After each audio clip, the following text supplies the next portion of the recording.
So yesterday, and on yesterday's show, to be fair, I did say that Dobson was on the trade block. I will get to that soon, okay? So I made a tweet saying, is Brett Dobson on the trade block? It makes sense, actually. Little B emoji.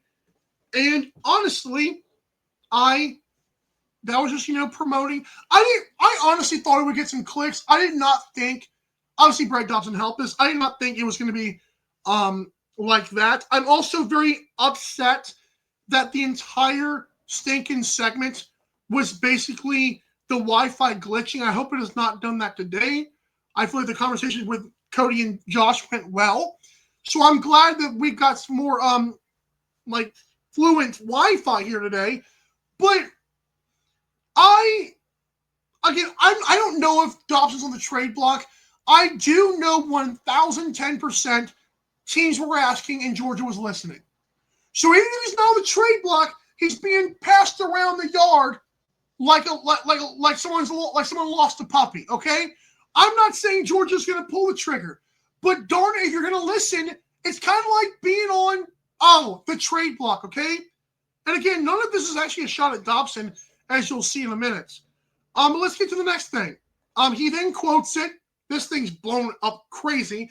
He says, Michael, you're better than this gotcha journalism. I don't know if it's just gotcha, but go ahead. He's now on the trade. He says, I'm now on the trade block and will not be playing for anyone other than the Swarm. I love that. He says, I'm sure that tweet will help you get a lot of interaction. Again, I obviously, being in this business that I do, obviously you want to get clicks, but I'm also in the business of being right, and it is what it is. And then finally, I quoted him back again because it's just fun banter. I said, when rumors claim, like I just said, that Vegas made offers and the Swarm listened, fans, I think, deserve that conversation. And even if the guy doesn't get traded, I don't want him to get traded. But I'm not ignorant to how sports operates. I said, I'll be happy to see you if you own the Swarm goalie when I go to some games this year. And he ended up making a great point. They've been inquiring since the 2022 draft when Georgia had the 11th pick.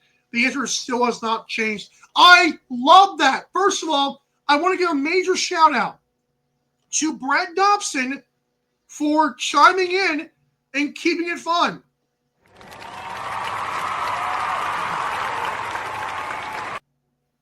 So, I'll now get the comments from you guys, and then I'll address some things that were said online on the pile-on. But let's get to the comments from you guys first. Chris Fox says fans want lacrosse to be the next major league, but cannot take major league speculation, analysis, and dialogue. Agreed. Kind of goalie says you would have to be dumb as a GM not to ask for Dauber. I also agree with that. Like, if you can kick the tires, do it.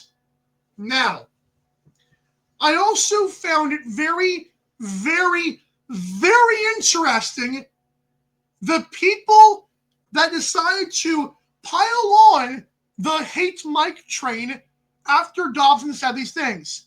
Folks, my extent of meeting Brett Dobson, I think it was either a fist bump or a handshake, but it was cool. We were just respectful when I did actually get to talk to him. It was very brief. He has been super cool as far as other times I've interacted with him in the past on social media. And I'm not friends with the guy, but I root for him. I also believe that Brett Dobson, I think that he has an excellent work ethic. And I think Brett Dobson is going to be awesome. Even if it's not with the Swarm, or if it is with the Swarm, I hope it is with Georgia. Okay? That being said, the people that took shots at me, especially from the media side, you are absolutely freaking hysterical, and I mean that disrespectfully. There are so many people that want to see me fail, and again, this all stems. I'm a person who personally attacks people supposedly because I say, and there's just the history of my takes that have gone off the rails. Okay, Frank Giuliano's not the goalie of the year. Wow, shoot me. Jeff Teet's not the best player in the world. Seems like a lot of people don't really say that he is anymore. Dave Smith was 0-2 or 0-3 in the finals before he went right off 3 straight. Was that not true? Yes, it was, but was it a personal shot? No.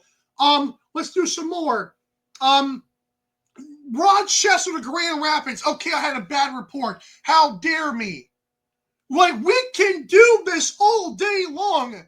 Or my favorite recently was Ian McKay taking a jab at me because I swore to tell the tale that Six Nations pays the heck out of their players, and that's how they win a championship. Leading to the point where somehow the Salmon Bellies blocked me. I don't even know how I even earned that right. Okay? But this is also the social media crap, okay? One player has some fun with the quote and tries to, like I was telling Frick in another reply, I said, Frick, players are supposed to say those things. I get it. And again, even if Dobson's not on the trade block, he's still being shopped around like he is, okay? And that's just what fans deserve. But for media members who don't like me to pile on, buddy, you are funny. You wish you had the platform like I do right now. I see the podcast. I see what you tweet out. I get it. It hurts, okay? But sometimes I get tired of seeing it over and over and over again. And again, using what he said to pile on I'm a bad journalist. Like, come on, man. And by the way, one last thing I'll say, and just because I think it's dumb to just keep on talking about it. I did not go to journalism school, and I'll say this out loud. I don't have a GED, nor did I graduate high school. I got bored once I got homeschooled, okay? I'll say that out loud, okay? So the jokes are, like, much like the mom's basement thing, I call up my mom's attic because I'm in my room right now. Yeah, I'll say it out loud. I'm transparent, and I don't take personal shots. But I find it funny when people who are supposed to be professionals, when people who have the opportunities that I do not sometimes, I find it funny when they take shots. Like, wow. I'm on here giving sports opinions, and one player decides to talk about me, but oh man, it's time to say why we don't like Mike. Dude, come on. The whole conversation was the Georgia Swarm, okay? That was it. Like, grow up, people. Like, I'm not a journalist. And the future of the NLL and of media is people who are not journalists, okay? I don't have to have a plaque on my white banner back here that says GE, that says bachelor's at Cornell, or not Cornell, but just any of them. I don't have to have that. It's fine. Like, we can talk. Let's grow the game. Let's have some fun with this, but let's not do the whole pile. I think it's dumb. I think it's silly. And I also believe that in 24 hours, no one, including myself, is going to care. See how that works? Like, Twitter is such a fun place, but one viral tweet that gets tens of millions of views or likes, it ends up dying out in 24 to 48 hours. Wow. I just think it's fun. So, yeah, I'm excited for the NLL, and I hope that you guys are too. And, again, I'm very happy to have you on the show to talk NLL because, again, I think more opinions definitely matter. But let's be a little bit cooler. Like, let's just have some fun with this. And, again, thank you for Brett Dobson because, ironically, that actually did get me clicks on that show, but that's in the story for another day.